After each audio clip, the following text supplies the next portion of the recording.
This episode of Neo Reality Collective is brought to you by The Everyday Fan. Check out their content and a passionate group of content creators getting together to create content for the growing community of pop culture, fan base, fandoms, and especially sports such as football, basketball, baseball, professional wrestling, and MMA fantasy sport. Control your content and share your story around the world today. The Neo Reality Entertainment brand expands with a relaunch of the Neo Reality Collective Pop Culture News Talk. Your host, Eric Brown, gives his insights and thoughts in the ever-expanding news world of comic books, professional wrestling, gaming, TV, and movies. Be sure to donate to the brand and keep up to date with additional content on YouTube channels such as Neo Reality Entertainment, NRE The Wrestleverse, and NRE Pop Culture Omniversa.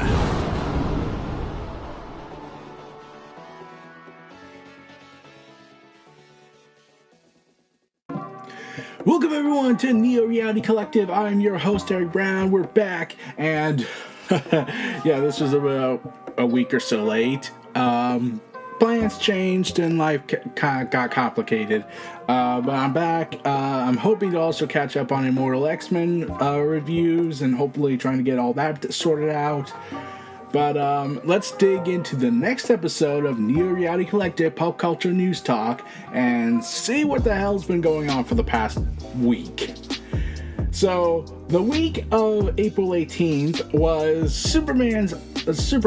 Like, this was the anniversary of the debut of Superman of Action Comics all those years ago, and James Gunn decided to announce that Superman Legacy is now in pre-production. Announcing it, sharing a photo of the completed script, cover page, confirming in his tweet that the movie had entered early pre-production and the team are moving forward with costume production, design, and more to get ready before the cameras start rolling, saying, "I'm honored to be part of the legacy, and what better day than Superman Anniversary Day to dive fully into the early pre-production of Superman Legacy. Costumes, production designs, and more are now up and running. We're showing the script and everything." So, yeah, despite the exciting update, Gunn tempered expectations in his reply, asserting that the casting announcements for Superman Legacy are still way off. He tweeted in late March that he had not yet a single talk with an actor as he was prepping material for auditions. Set to hit theaters in July 11th, 2025, it will be the first officially released under the what Gunn and fellow DC Studios co-head Peter Safran are calling the DCU's Chapter 1 Gods and Monsters, followed by Matt Reeves' Batman 2, Part 2, 2025, October 3rd. Once again, we don't have to watch the Flash movie, essentially. So I'm excited for that. I'm hoping to hear more about who the casting of Superman and all these other actors will be, but we don't know yet what the full details are. But I'm excited. I'm hoping for the best for this movie, and I'm hoping they don't just go with the generic end of the world event, because then you'll be wondering why is everyone else. This should be focusedly grounded on Superman, Clark Kent, involving Lois Lane, Jimmy Olsen, his activities, how he saves the day, saving lives, and, showing the humanity of it all. I'm excited for that. I'm looking forward to seeing what James Gunn has in store and what heart he'll bring to the script. I'm not saying Man of Steel was bad, because, the Zack Snyder fanbase tribalists have lost their absolute fucking minds. And, well, things have just gotten fairly complicated on that front. Even if Zack Snyder keeps saying, look, I'm alright with it. Like, I got to tell my story, and I finally got to get my cut finally shown. I'm perfectly content never doing this again, essentially. So, yeah. Lots of hype on that. Meanwhile, City and director recalls dysfunction around Sega's shelved Aliens RPG game. So, Obsidian announced that they tried to change that into the 2000s with Alien Crucible, an early Onyx Engine game published by Sega, described as a Mass Effect but more terrifying. It was ultimately shelved with little explanation and subsequently forgotten until the past weekend of April 18th, when the director Josh Swire talked about some of what he described as the dysfunction around the project, saying, "I got to work on the Aliens RPG from 2006 to 2009. Obsidian didn't have any directors at that time, just leads who were all considered peers. It resulted in a lot of dysfunction when the leads didn't agree on how to do something." And yeah, saying in a tweet, "There were a lot of cool ideas in the works, but you don't ship ideas. The biggest lesson I learned from the experience is that you don't have to have playable levels. You don't have much of a game." There are some exceptions, of course. In the thread that followed, Swire then said that the progress on Crucible was slow and that Obsidian had a lot of cool ideas to work with, and you don't ship ideas, and how they don't have much of a game. Thus, Obsidian moved on to the Alpha Protocol, its secret agent RPG that retains a small but fervent fan base to this day. And yeah. And he also says, "I was happy to play Aliens Fireteam Elite because the overall setup was quite similar. Small team, third person with an emphasis on deployables and support actions. The similarities ended there, but it was nice to see the idea could actually be fun in practice. Rest in peace, squad." And he also did open it up on an interview about Aliens Crucible back in 2018, an interview for IGN Unfiltered, saying when he talked about his ideas behind the game while admitting that it was too little too late. As we're seeing, they're owned by Xbox these days, and they're currently developing Outer Worlds 2 and Avowed. So, yeah, I would have been cool to see an Aliens RPG video game. It would have been interesting, different from the shoot 'em up games that we had gotten, and better than how Alien Colonial Marines turned out. Yeah. So, sad news going on in the world of gaming. We lost Marty O'Donnell years ago to the drama that happened between Bungie and him, and the song and the music stuff. And then we lost the writer of Halo just recently, and now he's at Netflix. We now have lost Frank O'Connor. He has departed from the company and has decided to leave the Halo series behind, saying in a statement by Microsoft, saying, "We thank Frank for his numerous contributions to the Halo franchise and wish him well going forward." So there was notice that he was no longer in the company thanks to rumors of a departure on LinkedIn. And he also wrote Bungie's weekly update, joining Microsoft Studios in 2008, which allowed him to stay on the franchise even after Bungie split.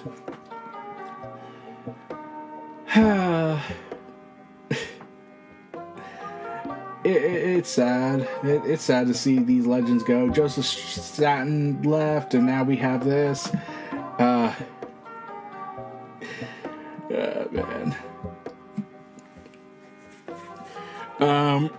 Frank O'Connor's destination's next plans are currently unknown, as his last tweet was back in January, and he offered no hints of leaving Microsoft. So it looks like the old guard has officially left Halo entirely, and with Halo Infinite struggling to meet its high expectations, it's unclear where the series will go to next. Sucks, doesn't it? Like, really does. Meanwhile, because history likes to be overly complicated, Q in Hello Future Me's "There's Nothing Fidel" and whatnot, former Star Wars Battlefront 3 developer, Free Radical Design, decided to reveal that the game was pretty much 99% done.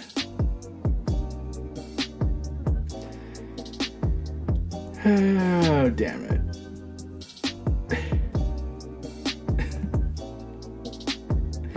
Yeah, so they came out and says, "I feel like it's been long enough now to come out and say Star Wars Battlefront 3. The developer who works, Michael Barclay, who's the lead designer for Naughty Dog, said this: Battlefront 3 was going to be legitimately incredible, and the fact that it got canceled 2 yards from the finish line is an absolute crime. Gamers don't know what they were robbed of. The 99% complete stuff is just BS. A former employee claimed to GameSpot at the time a generous estimate would be 75% of a mediocre game. They continuously missed milestones, that the game didn't work in 2007, but LucasArts was desperate for what was then a next-gen follow-up to the Battlefront series. and not the least because Star Wars Battlefront is a sequel sold extremely well on PS2 and Xbox. And yeah, we had seen some of the trailers and some of the concepts they were having. They even had some concept art for Battlefront 4 where they were going to tackle into the multiverse theory of Star Wars, which would have been freaking awesome and incredible to see, but we'll never see that either because, Disney doesn't want to take risk with Star Wars and anything until it lets us go comfortable for them. But, yeah. So, yeah. We saw some of the information that we did see a trailer. There were some info about Battlefront 3 at the time. More specifically, we were going to have... There was apparently in the development process in this video that we got was that we were going to have space battles where we fight on land and then we could go into space. And the transition was smooth and crisp for what we could see, and I was like, damn, how is it that it's been 20 years later and EA doesn't even know how to do that? They don't even want to count to 3 like the other studio, Valve. But yeah, gamers are gonna get gamed and we're never gonna get what we want. Meanwhile, there was a big announcement made from the Game of Thrones universe. George R. R. Martin has shared more details about Max's newly revealed Game of Thrones prequel series with the working title A Knight of the Seven Kingdoms, The Hedge Knight. Martin took his brother to share information about the series. First, the author explained the A Knight of the Seven Kingdoms is just a series working title, but the final title won't have anything to do with Dunk and Egg. Martin explained that Dunk and Egg sounds like a sitcom. So no, we want knight in the title. Knighthood and chivalry are the central themes of the stories. Martin says he can't see much about the series right now, but he did shed some light about how much the show's fans can expect out of the gate. HBO has given us a green light to film a full season, not just the pilot, most likely of 6 episodes, though that is not set in stone and won't be until considerably later in the process. Yeah, this is heading to that big combined streaming service, Max. Goddamn. We already knew that the series is set to adapt the Martin's tales of Dunk and Egg. The original story of these characters takes place in 3 novellas: A Hedge Knight, The Sworn Sword, and Mystery Knight. These were 3 publications eventually collected in a compilation book called A Knight of the Seven Kingdoms. Taking place a century before Game of Thrones, when the Targaryen line still holds the Iron Throne, albeit weakly, it focuses on a knight named Sir Duncan the Tall and his squire Aegon V Targaryen, because the Targaryen dynasty is very, very freaking complicated, also known as Dunk and Egg. Martin revealed that the first season will adapt The Hedge Knight, which tells the story of how Dunk and Egg first met during a tournament at Ashfield Meadow. The pilot script was written by Aaron Parker, who wrote House of the Dragon Episode 4, Night of the King of the Narrow Sea. Martin, House of the Dragon showrunner, are on board as executive producers. And Martin said future seasons of the show will adapt The Sworn Sword or The Mystery Knight. After that, things get tricky, as Martin says he has even more Dunk and Egg novellas planned, even though there hasn't been in a while. In fact, he's still trying to finish The Winds of Winter, and last October he said it was about 3/4 of the way done. So we might not even get that, even if anything happens with Martin. So, yeah. And then we have to remember he hasn't even written a single page of A Dream of Spring. So Martin then said this: there are more than I had once thought. Martin admitted there's the Village Hero and the Winterfell story, the one with the she-wolves, and maybe I need to write that Dorish adventure too, the slipping between the Hedge Knight and Sworn Sword, and after that there are 9 more. I just need to finish Winds of Winter and then do either A Dream of Spring or Volume 2 of Fire and Blood, and slip in a new Dunk and Egg between each of those in my copious spare time. And man, that will keep me ahead of Iron and his merry crew for a few more years. God damn. I feel sorry for George R. R. Martin, for Grimm. Also, Netflix has announced the end to an era. It's officially shuttering its DVD rental business. So what made Netflix has now been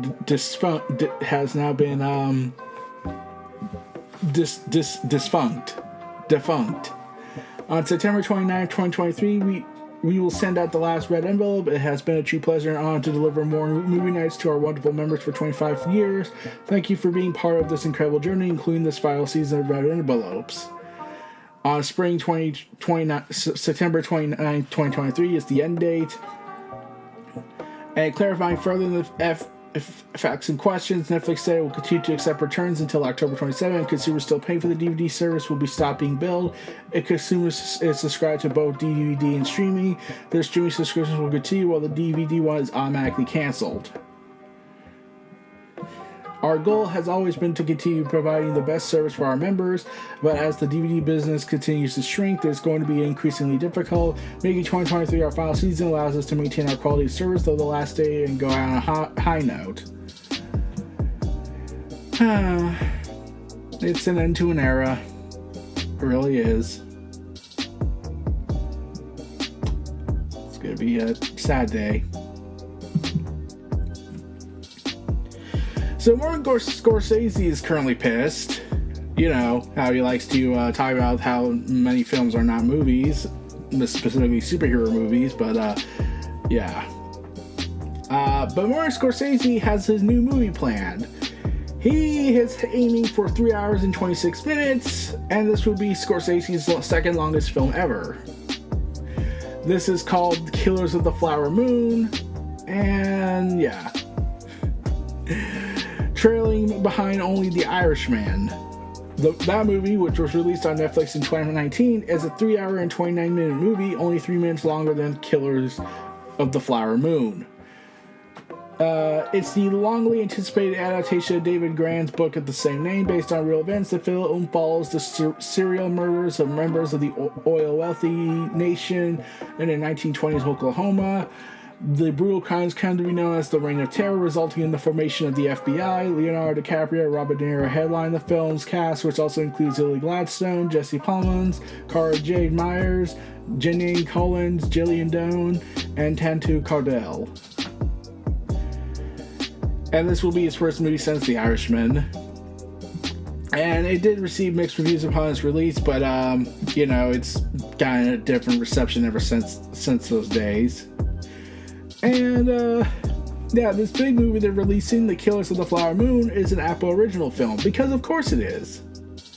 It will open theatrically in October and later move to Apple TV just in time for peak award season. Yay. So, yeah, Martin Scorsese is kind of busy these days. Also, Netflix has his crackdown on password sharing is hitting the United States and other territories later this year. In the quarter one financial reports of 2023, Netflix revealed that a broad rollout for paid sharing is coming to the U.S. in quarter two 2023. This means you can expect to start paying extra to share your Netflix account with other households by the end of June. In quarter one, we launched a paid sharing in 4 countries and are pleased with the results. We are planning on a broad rollout, including the U.S. in Q2. So people might need to start planning things in advance. Also, they're bolstering their the advertisement tier of the subscription model. Previously, the cheaper ad-supported tier was limited to 720p and whatnot.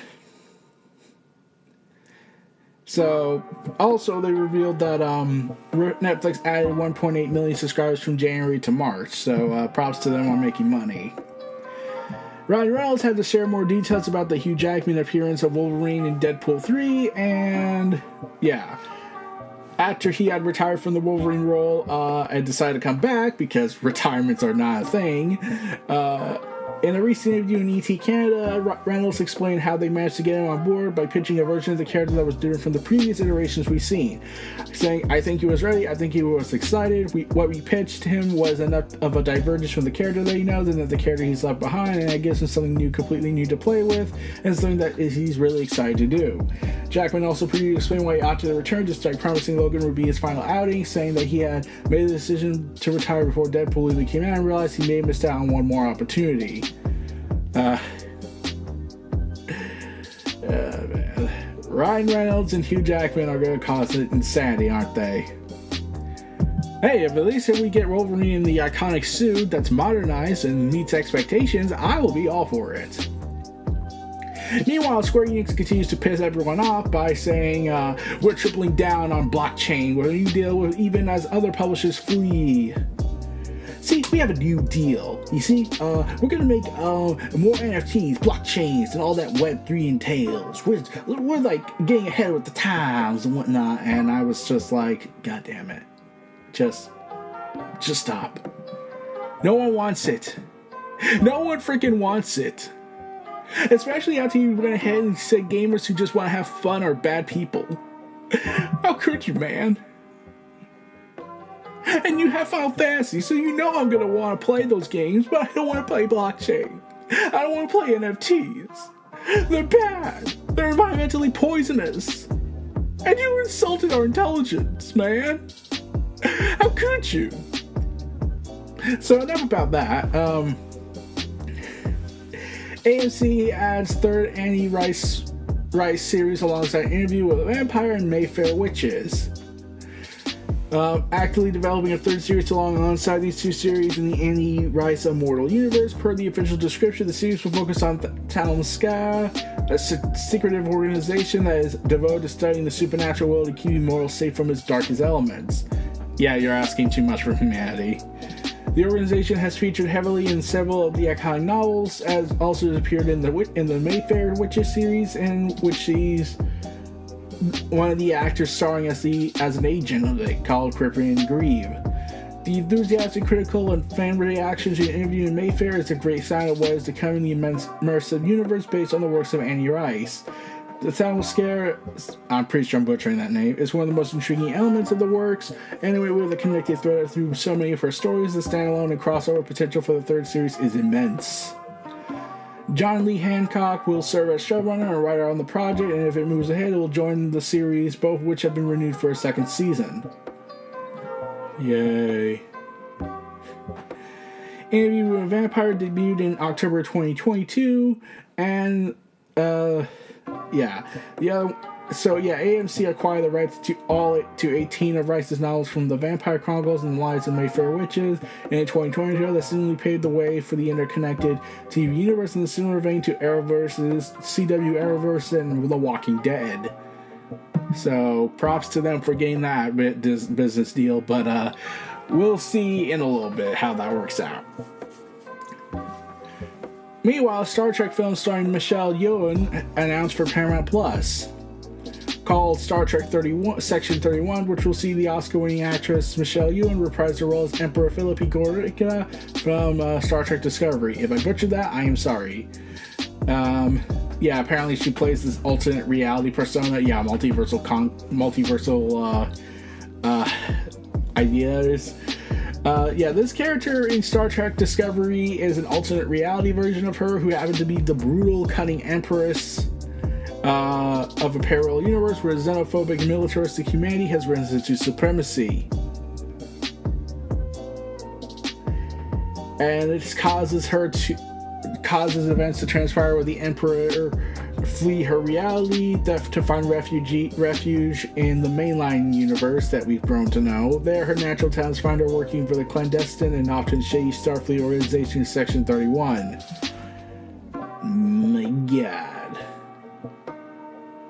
So, this will also serve to follow up on her character during her time in the secretive group as she confronts the manifold sins of her past as Emperor of an authoritarian regime. Production on the movie is set to begin at CBS Studios later this year. Congrats! I am curious about that Emperor stuff. So, as the world teeters to the brink of insanity, more so, Hollywood writers are getting closer and closer to a possible shutdown, with the overwhelming majority of eligible members of the Writers Guild of America voted in support of a strike on April 17th. According to the Hollywood Reporter, 97.85% eligible members voted to approving a strike, with 9,218 members taking part in an unprecedented show of both participation and support. Negotiations have been heating up lately. As of May 1st, The deadline for when the 3-year contract between WGA and most studios expires looms. This doesn't mean the strike is necessarily infinite. In fact, the Guild voted in 96% to authorize the strike in 2017, but not carry through with a work stoppage. The vote does allow the leaders of the union, which represents thousands of movies and TV writers, to call for a walkout if the WGA and the studios are unable to negotiate new contracts, as well as giving the union a good amount of leverage. You have expressed your collective strength and solidarity and demanded for the meaningful change in overwhelming numbers. Armed with a demonstration of unity and resolve, we will continue to work at the negotiation tables to achieve fair contracts for all writers. Meanwhile, the Alliance of Motion Picture and Television Producers, which bargains on behalf of most Hollywood production studios, said the strike authorization vote should come as no surprise to anyone. Shocking. They last went on strike back in 2007 to a historic 100-day work stoppage. That certainly wasn't a problem for anybody, right? Yeah, I didn't even know that thing happened until like a few years later, and I was way over that. Also, The Last of Us showrunner has come out and says HBO series should be around for a while beyond season 2. So, you're going to do a Last of Us 3 while actually making it a video game. That's what you basically said. So, the showrunner Neil Druckmann, the game creator, came out and said they have quite a bit more story to tell, and I'm like, wait, shouldn't that be like spoiling The Last of Us 3? But that won't be the case. Is that what we're going for now? God damn it. Meanwhile, Sega has announced that has confirmed it is set to purchase Angry Birds developer for $775 million following reports of a potential deal earlier in April. As reported by Polygon, the publisher confirmed the deal on April 17th, and the board and shareholders have already approved to it. Acquisition is expected to go through by the end of September, with the mobile game expertise intended to help boost Sega's own position in the market. My God. I don't know why they wanted to buy it instead of just make their own games, but okay. Props to the business world. Also, Jim Starlin, the creator of Thanos and, the guy who's clearly not getting credit for anything. Oh, man. So, yeah, apparently Stalin was a guest on Near Mint Condition and spoke on this scene in question, as reported by Collider. Near Mint Conditions is a comic book YouTube page. Awesome group of people. I talked about how I even mentioned in the comments section I showed up in X-Men Hellfire Gala 2022. That was a surreal moment for me to see myself on the pages, so now I can at least say I am immortalized in the Marvel Universe until the next big cosmic event happens, in which case I'll probably be killed off in the background. So, yeah, then Judgment Day happens, so I can at least say I hopefully survive that. But I'm proud for my Krakoan and people and whatnot, even though I'm technically a human in that universe. But I'm proud of the Krakoan nation. So, apparently there was a reveal that there was a 45-minute deleted scene focused on Thanos getting the Power Stone, where he basically destroyed Xandor and the Nova Corps.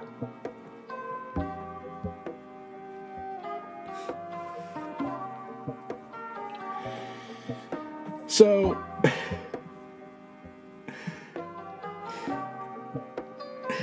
oh God.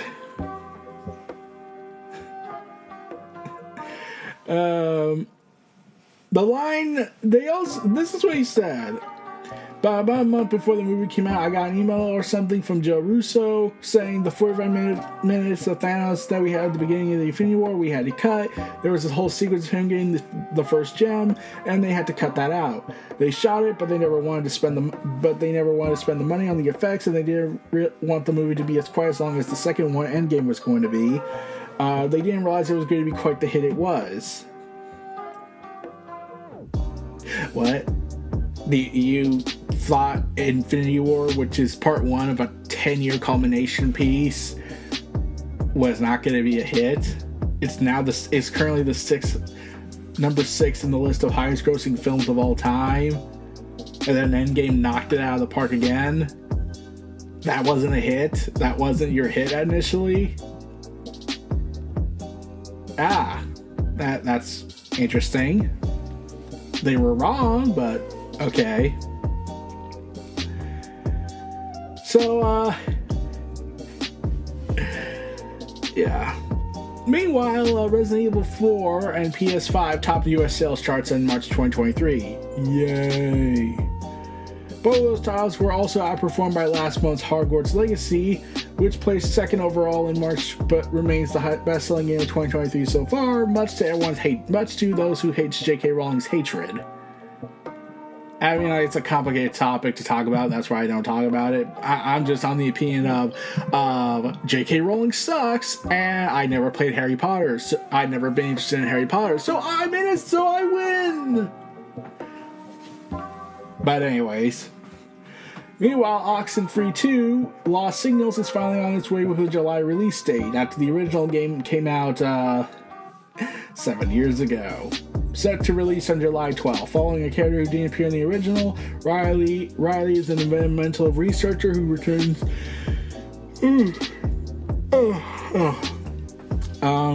researcher who returns to Chimera after noticing strange radioactive emissions 5 years after the events of the first game.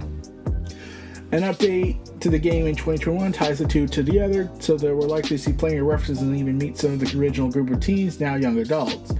The new trailer that was shown shows all new elements of the games, as a strange tilting house, weird supernatural beings, and an all-new walkie-talkie system to help characters communicate. Damn. During that time, the developer Night School Studio was acquired by Netflix, and Oxenfree brought to Netflix game. Unshockingly, the sequel will also be on Netflix, as well as Nintendo Switch, PlayStation, PC, and mobile. Congrats! Meanwhile, we got a teaser for the upcoming Godzilla vs. Kong movie sequel called Godzilla Kong: The New Empire. And it seems like a new deadly monster's in the mix. The teaser shows a menacing titan monster with glowing blue eyes sitting on a throne surrounded by bones. When the camera zooms out, though, we get our first look at Godzilla and Kong. Well, our first look at their glowing skulls, that is. The New Empire, which is slated for a 2024 release date from the legendary and Warner Bros. Discovery Group, will follow King Kong and Godzilla uniting against a new threat from Hollow Earth. The film will also reportedly dive deeper into the origins of the Titans and Skull Island, furthering the mythology of the Monsterverse. I keep forgetting that was the thing, that it was a, I keep forgetting that the movie was the Godzilla movie from 2014 became a shared universe. I really keep forgetting that. Meanwhile, Google Pixel Fold release date and price leaks ahead of the annual developer conference. And the reports say the device was released in June and has a price tag of $1,700. The Pixel Fold will be a pocket-sized, water-resistant, and highly durable smartphone that folds similarly to the Samsung's Fold phones. It was described as having the most durable hinge on a foldable device. Full specs have yet to be made available. However, the device is described having a book-like fold design with a screen size of 7.6 inches. In addition, it will run on Tensor's G2 chip, which powers the Pixel 7 series of Google phones, as well as the Chrome OS and Android operating systems. Also, a larger battery, making the phone slightly heavier at 10 ounces, but it will also give up to 24 hours of continuous battery life when powered on. So, yeah. The foldable phone era continues. Meanwhile, Pokemon's prolific voice of Team Rocket, Gary Oak, and more retires due to cancer. James Carter Cathcart, who played as Professor Oak's Gary Oak, and Team Rocket's James Meowth in the Pokemon anime and more, has retired due to throat cancer. Damn you, cancer!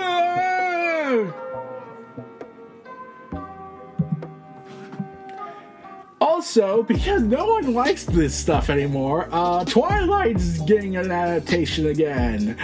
Boo! Oh, damn it! Damn it! Humanity barely survived the last Twilight series. Do we need another one? Well, move over, Harry Potter, the TV series on Max. We're getting Twilight. Oh, God, why?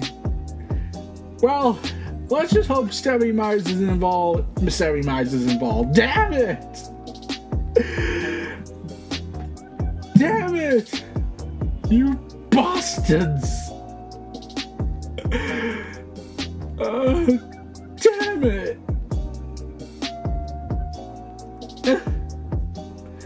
And now they plan to start another Harry Potter Twilight war. God damn it! In the streaming wars now. Anyways, as depression starts to hit in, the Scarlet Scarab comes to Marvel Comics and Moon Knight, City of the Dead.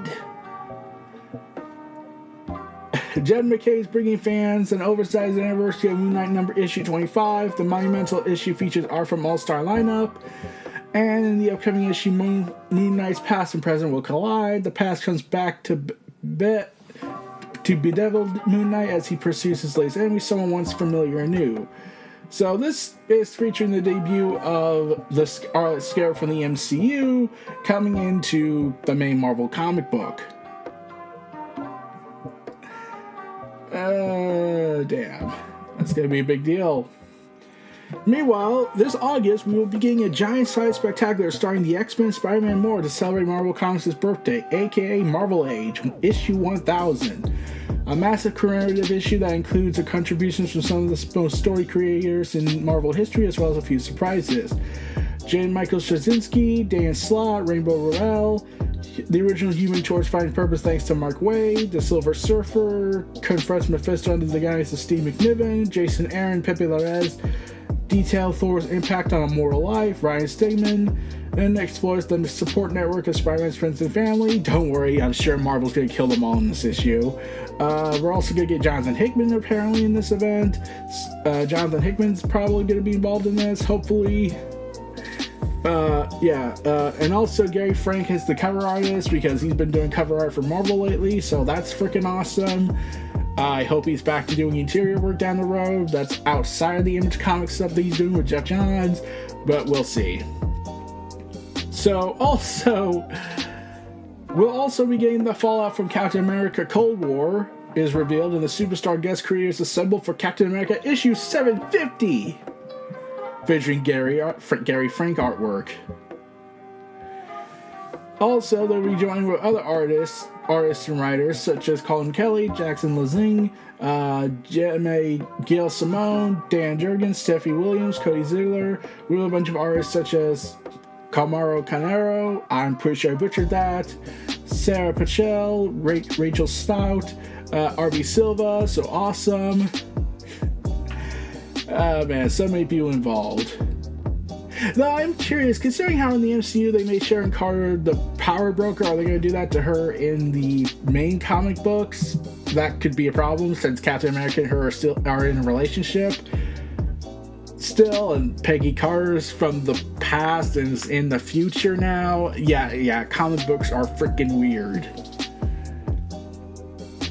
So, also, Xbox is working on a mystery franchise sequel that may take a decade to develop. The information comes from an amended complaint in a lawsuit against Microsoft's proposed deal to acquire Activision Blizzard, spied by Axo's Stefan Totolo. The document references an unannounced Microsoft game and an established franchise. Halo Infinite, a recent first-party game for Microsoft, was in production, redacted, and cost almost redacted million to develop and bring to market. Other AAA games take even longer to develop. For instance, according to one of Microsoft's executives, redacted. A forthcoming title from the redacted franchise may take a decade. My God. It seems possible that this unknown title could be Elder Scrolls 6, the long-awaited Skyrim follow-up that was still in the design phase as of 2021. as they're too busy focusing on Starfield and Todd Howard still lying in his through his teeth. Then it also could be Fallout. It could be anything really. Heck, they could probably make an argument as Guitar Hero. Meanwhile, PlayStation continues its massive expansion as it prepares to acquire a AAA developer, Firewalk Studios. Building a new studio at the scale had been incredibly exhilarating and was a relentlessly daunting task, explains studio head. Fortunately, we've been given support by great partners throughout. Game director Ryan Ellis and studio head Tony probably Monsters helped turbocharge us in setting up the studio, so he's been supporting our project and our creative vision since the beginning. They continue today. We're taking the next natural step, enjoying PlayStation Studios. We work closely with Herman and very talented people at teams at PlayStation for years, helping to make our new game even better. To join the PlayStation Studio family is formally becoming part of the family that's produced many of the story games of our age, and we are honored. So, yeah, pretty damn awesome. I'm proud of you guys. We'll see where that goes from here. Also, Sony decided to, in certain regions, decide to be a bunch of assholes and quietly raise the price on its games on Steam in certain regions.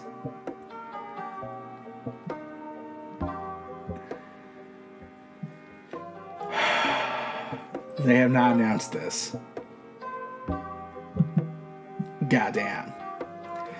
Meanwhile, Twitter continues to shoot itself in the foot by announcing, we have officially revoked its legacy verified checkmarks.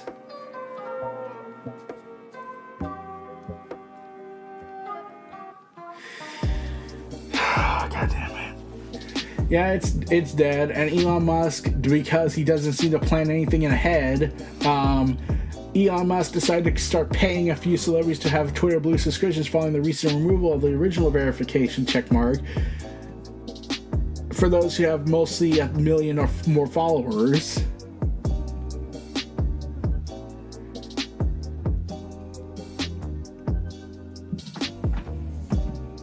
Okay, Elon, if you're just gonna do that, why not just make a different blue... like, if you were so pissed off and not wanting to make everyone be more pissed off than usual, how about this? Instead of just retiring the legacy checkmarks, how about you just make it a different color? Like you did with the organization stuff. Make it a different color for those who have over 1 million followers. Oh, who am I kidding? He'll probably do that. Yeah. So Disney has reportedly settled with the influential former Marvel executive over a firing.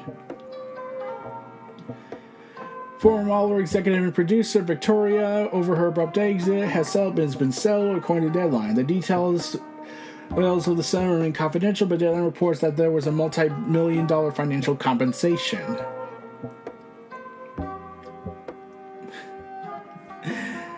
Oh, man. So, that's the end of that. Yeah. Considering how it was said about what she did during the virtual effects stuff, I wouldn't be surprised if Disney was just trying to find an excuse to get rid of her, but I don't know. That's just my conjecture.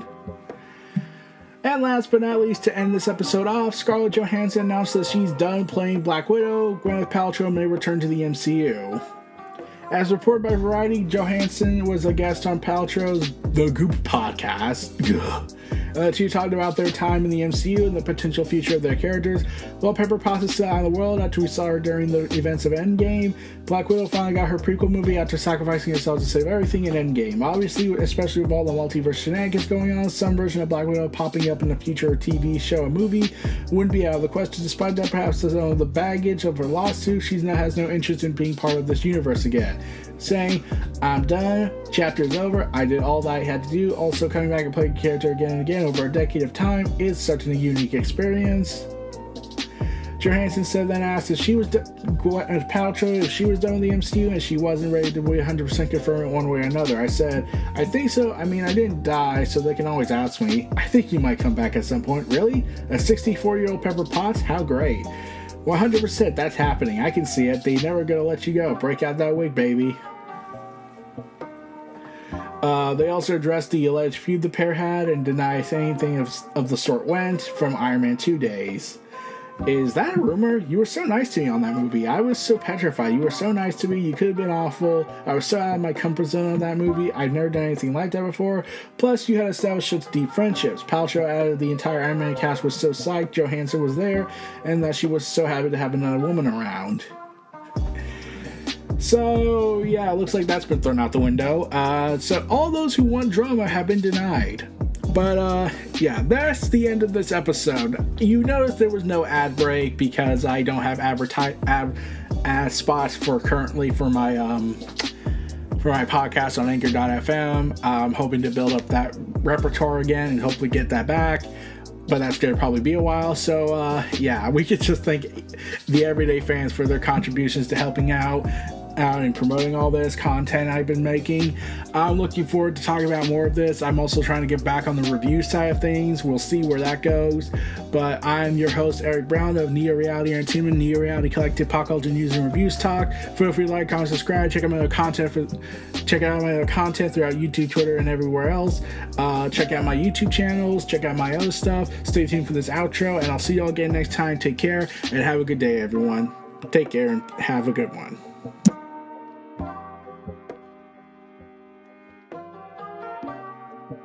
Be sure to donate to the brand and keep up to date with additional content on YouTube channels such as Neo Reality Entertainment, NRE The Wrestleverse, and NRE Pop Culture Omniversa.